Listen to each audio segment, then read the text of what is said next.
What was the West thinking after Russia invaded Ukraine? Well, they thought that they will sanction the Russian economy and hammer it beyond repair.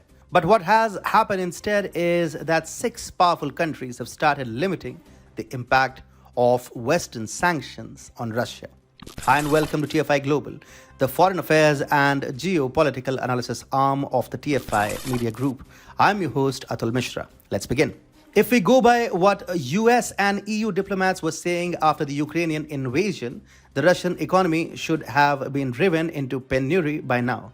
However, six countries, the UAE, Saudi Arabia, China, India, Iran, and Israel, are cancelling the West's sanctions against Russia and making them virtually useless.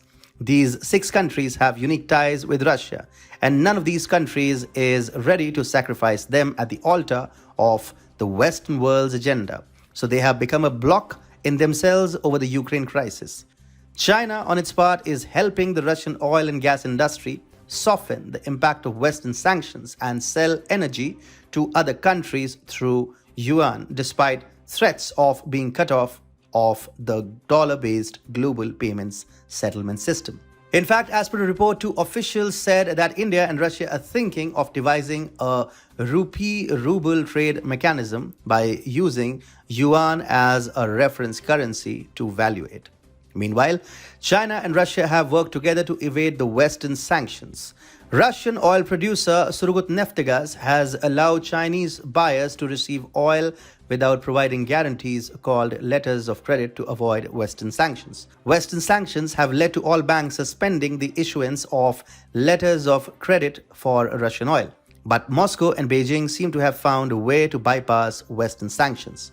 The West has targeted top Russian billionaires and oligarchs. Even Roman Abramovich, the billionaire tycoon who owns the Chelsea FC football club, has been sanctioned. These Russian oligarchs are looking for an option to evade Western sanctions. Israel is one such option, given that the Jewish country hasn't imposed sanctions on Russia. Also, some of the top oligarchs are Jewish with Israeli citizenship under Israel's law of return.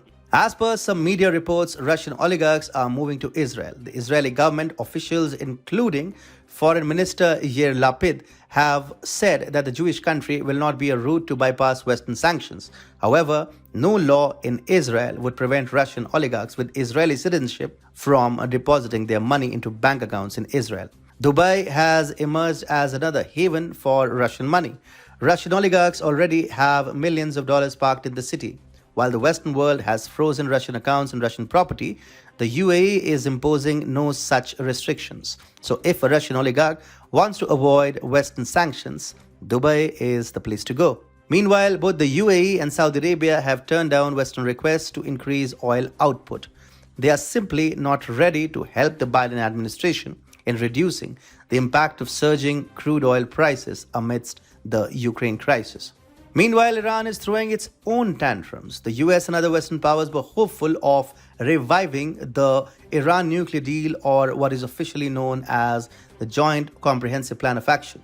This would have helped them purchase Iranian oil and would have provided a safer option to not rely on Russia. However, Iran isn't letting the West have its way. Efforts to revive the Iran nuclear deal have been halted. European Union Foreign Policy Chief Josep Borrell said that the pause was necessitated by quote-unquote external factors, which suggests how Iran may have snubbed the West at Russia's instance.